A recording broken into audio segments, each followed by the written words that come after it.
Hey everyone, Joshua Short with you, along with Lauren Moss. Lauren, good to see you. Good to see you, Josh. I'm really excited. Thursday. Happy Thursday, wherever you're getting us right now. It's April 24th, wherever you're listening and or watching.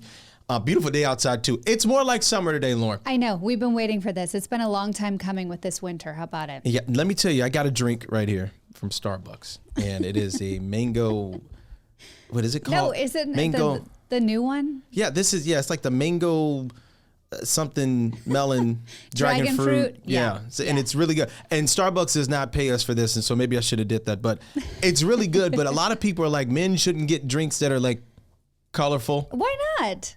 I agree. Oh, who cares? I agree. Who cares, right? If you can do whatever you want. I agree with that. But I love me some like that. And then they have a yellow orange one, and it's really good. Yeah, I have my matcha, which is green. I don't think it makes me less masculine because I like strawberries or cherries in my drink. I don't think so at all. You don't worry about that. Shouldn't worry about it. Look, we're really excited because we've got a really special guest today on the podcast on something extra. We sure do. And we've done some deep dive into this person. This is Justin Willman, the Illusionati Tour, okay? So for those who don't know, Lauren Moss, fill us in about Justin because we've been laughing all morning. Okay, well, I know him from Cupcake Wars. So if you're familiar with that, it was on the Food Network. It was one of the best shows. I have to ask Justin if it's still around.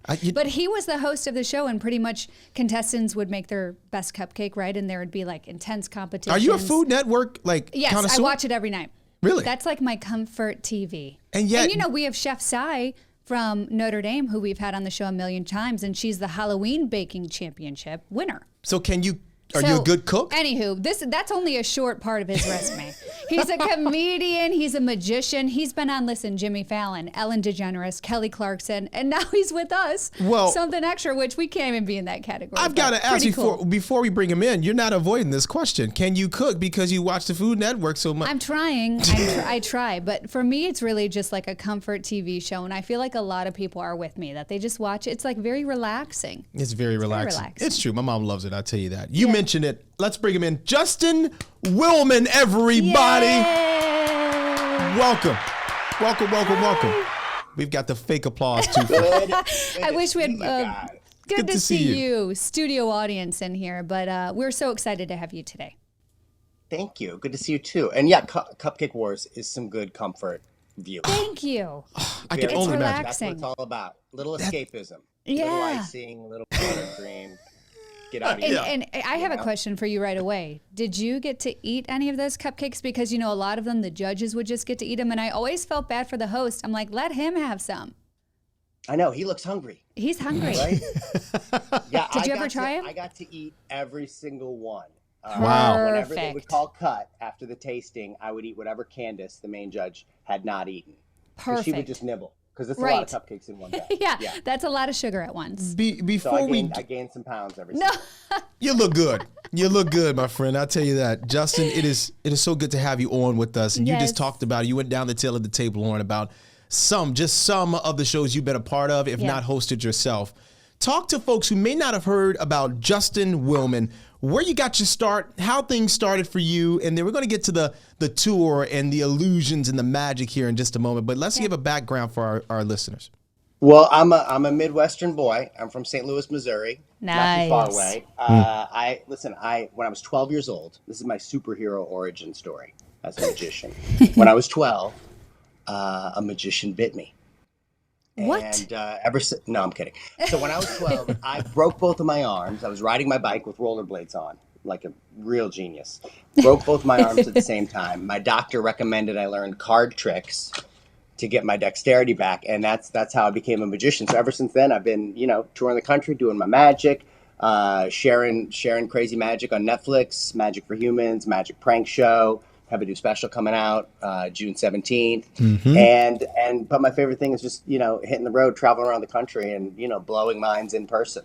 That's awesome. How do you feel about the idea that there is no fourth wall anymore? How do you feel about the fact that social media has lended itself to seeing some of the magic and the magic behind the magic as well? Does that make your job as a magician, illusionist, comedian a little bit harder?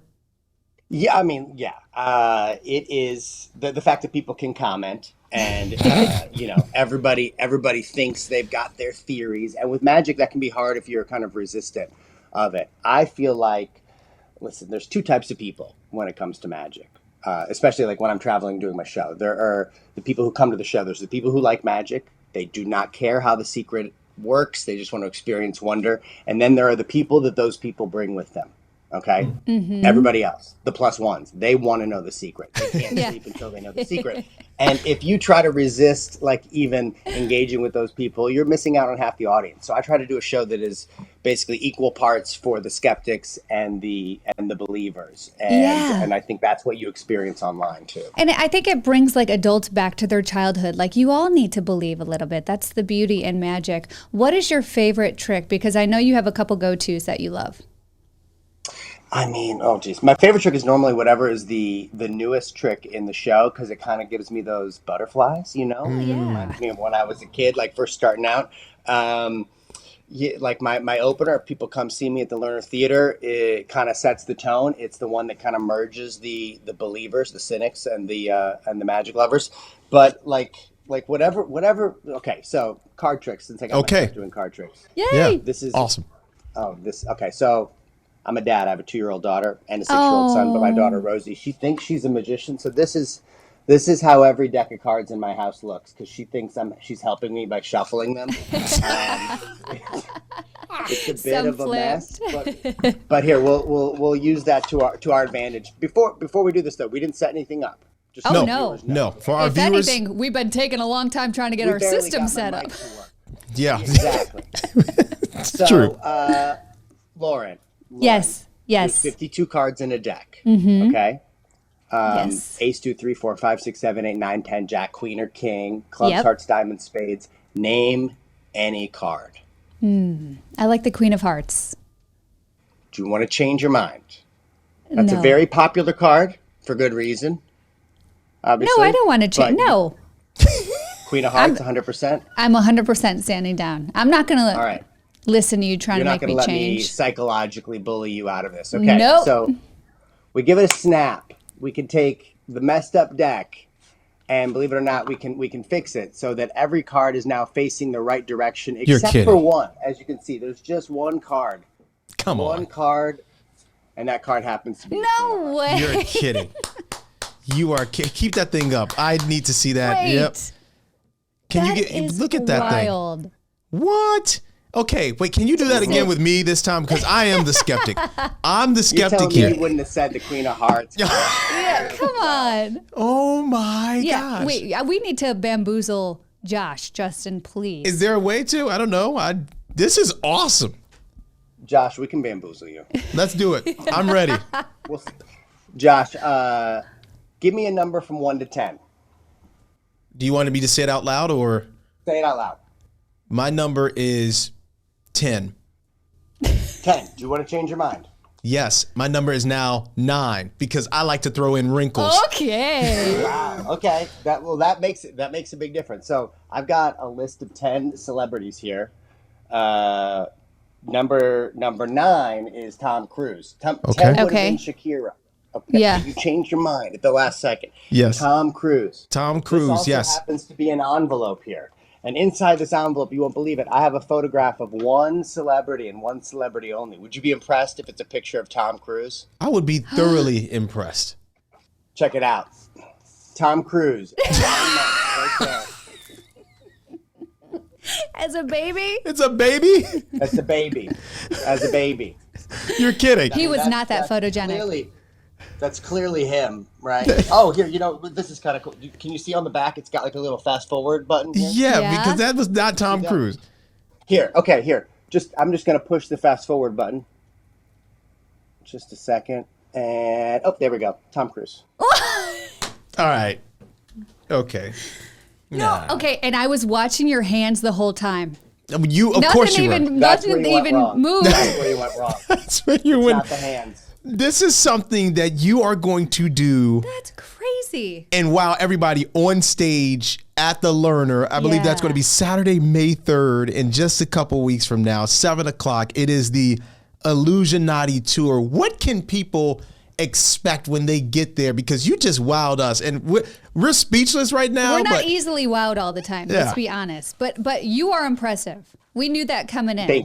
Thank you. So we were on edge, and you still impressed us. What's really fun about the show, the tour, is that the audience makes the show. So every show is completely different. It's very reliant on the audience. So the people who randomly participate in the show could change the course of everything. It's very much a choose your own adventure show. And I think what's fun is that it's an all ages show. I'm in the core memory business. I'm here to give you guys a night where you, your kids, your grandparents, the aunts, the uncles, everybody can agree on that was fun. Which is rare these days. And to make everyone kind of feel like just a mind blown kid again. That's what it's all about. Has there ever been a time for you, Justin, when you have been, because, Lauren and I like to think Lauren and I, we're professionals, right, Lauren? I think we are.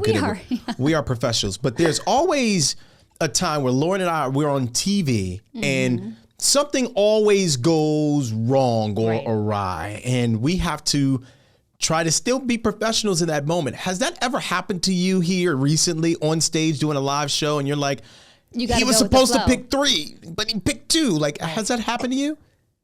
All the time. All the time. Last weekend.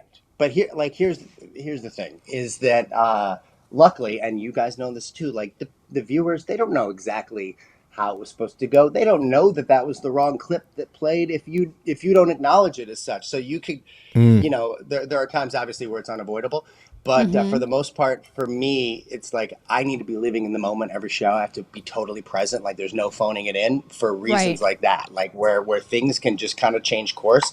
Sometimes like it can turn into a happy accident where it could end up being funnier and more amazing than you even planned if you embrace it and figure out a way to kind of pull it off. But as soon as you acknowledge like, oh, we blew it, then the audience knows. But if you don't do that, it's kind of like a Jedi mind trick. Uh-huh. Yeah, that's a good point. Yeah. And with that, it's kind of a transition. What is your advice to kids out there who are watching and wanting to pursue something like this? Oh, man. So magic, I thought, even if I didn't become a professional magician, I feel like magic is an art form that has so many skill sets that are amazing for a kid to learn. Public speaking, just reading comprehension, digital dexterity. I feel like just confidence, social skills. Like the fact, if you can learn a couple tricks, you keep a deck of cards in your pocket, and there's a dull moment, you're meeting new people, you need to break the ice, being able to like bust out a magic trick and like blow their minds. Like it's you can make friends anywhere in the world, right? And I actually created, with this in mind, I created a magic kit called the Magic for Everyone kit. Oh, that's awesome. And, I sell it at my shows. I sell it on my website. It's got 8 tricks that I teach personally. All proceeds go to Alzheimer's research, which is an important cause for me. But like just a good magic kit with a good teacher could change the game. And I mean, kids, I'm gonna be honest too.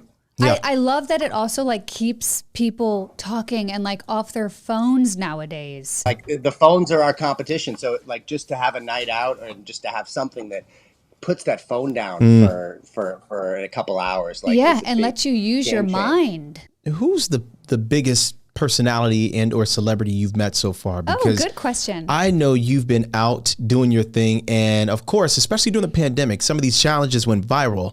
Who have you met or who have you talked to that you're like, oh man, I actually made it. I never thought I'd be talking to this person. Who would that be? I like that question. The most nervous I've ever been is, this was 8, 9 years, maybe 10 years ago. I did a show at it was more than 10 years ago now. It was at the White House for the Obama's Halloween party. So it was a bunch of military families. And the Obama family and, Barack and Michelle and the girls are like 10 feet away from me. I'm in the East Room doing a magic show. And it was so surreal. It was the whole day was a dream. It was like a weird blur. Okay, I'm at the White House. Security's going through my stuff. They're looking through my decks of cards, one card at a time under a scanner. Wow. I'm like, this is just strange. And he was so sweet and nothing went wrong that day. It all worked out great. But that was the day where I was like, I think it's all downhill from here. How do you top it?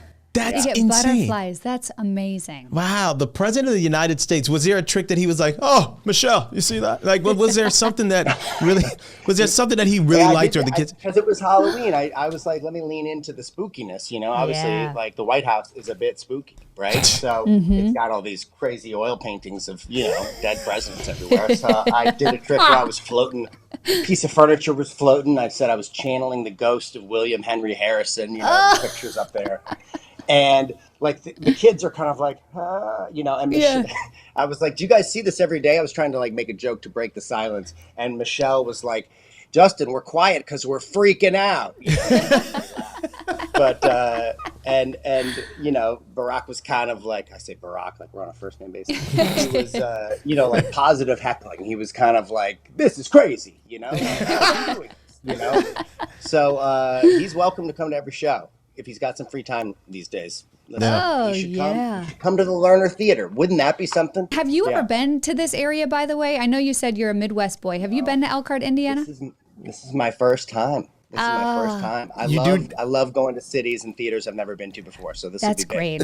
Harry Houdini, actually did a stint there at the Lerner, and so I'm not sure if there's another magician that did something. I'm assuming there has been. Yeah. But somebody with your background, with your expertise, and your following is huge for Elkhart, Indiana, specifically that historic theater. Is there anything that you're really excited about or nervous about? It's the jazz capital of the world. I don't know if you knew that. The fact that I'm performing in the theater that Houdini performed in. I mean, that's wild. Wow. That's crazy. I mean, I'm sure. Listen, they say every theater I go to, they're like it's haunted. But I'm sure this one's if it's got some Houdini, chains rattling backstage. I'm not going to be scared. I have to read this part of your bio because it's so funny. It says, if you don't know Justin, he's a magician and comedian who's mastered the art of turning cynics into believers, or at least getting them to laugh. Mm-hmm. Can you talk about the importance of that nowadays? It seems like you just mentioned it, we don't agree on too much. And now people want to just sit back for 2.5, 3 hours and have a good time. Is this one of the ways to fulfill that for you? For sure. I'm not going to do a 3-hour show. Don't be scared. I bet people are like, my kids can't sit for 3 hours. It's going to be a good 90-minute show. But listen, I say at the beginning of the show, the magic lovers, the plus ones, the cynics, the believers, let's not be two kinds of people. There's plenty in the world to divide us. Magic should not be one of those things. Tonight's a night about magic bringing us together, and it kind of settles everybody in. And magic, I feel like we live in a day and age where you are never knowledge, secrets, information is right here on our phone, right? Yeah. True. Anything you don't know how to do, how does that work? We can ask our phone. And magic is one of those things that luckily you still can. And some people resist it, but it feels really good when you surrender to it because it does make you feel like a kid again, like a idealistic kid where everything's possible. You get to experience, you get to be amazed by something, and your children also get to be amazed by the same thing. They normally look up to you and they're like, you're going to explain that to me, right? Is this real? Right. I got nothing. And it's fun. It's fun for the whole family. Can we talk about your Netflix show, the magic with the prank? I think pranking people alone. You should see our newsroom. Yeah. Obviously we deal with very heavy things on a daily basis. So we have to kind of have that moment in the newsroom where we all kind of laugh and have moments where we're humans, right? And decompress from the news of the day. So we're always pranking people. You got to stay on your toes down there. There's something about gallows humor that makes everyone have a good time. It's that sick, wrong humor. Am I right about that, Justin? No, 100%. And that's hopefully on this show where everyone viewing can get behind the idea that oh yeah, you know what? That guy does deserve it. Let's get that guy. And everyone can kind of enjoy a little bit of Schadenfreude. Where they get to enjoy someone else's misery there. This is good stuff. This is something you've never seen before. And trust us when we say you're going to enjoy it. Justin Willman, really quickly, there's a VIP package as a part of this Illusionati tour on May 3rd at the Lerner at 7 o'clock. I believe that VIP package includes an exclusive post-show meet and greet. Do I have that right? That's cool. That's right. And so the best seats in the house. And after the show, we get to we do a meet and greet. We get to hang out. I get to chat with all the people who did that. We get to take some great selfies. I signed some posters and souvenirs. But it's often my favorite part of the show because you really get to kind of interact with people right after they experience the performance, and they often have a million questions, and sometimes I get to do a couple extra close-up tricks that I wasn't able to do on the big stage. So it's a fun experience, definitely for those core memories I talked about.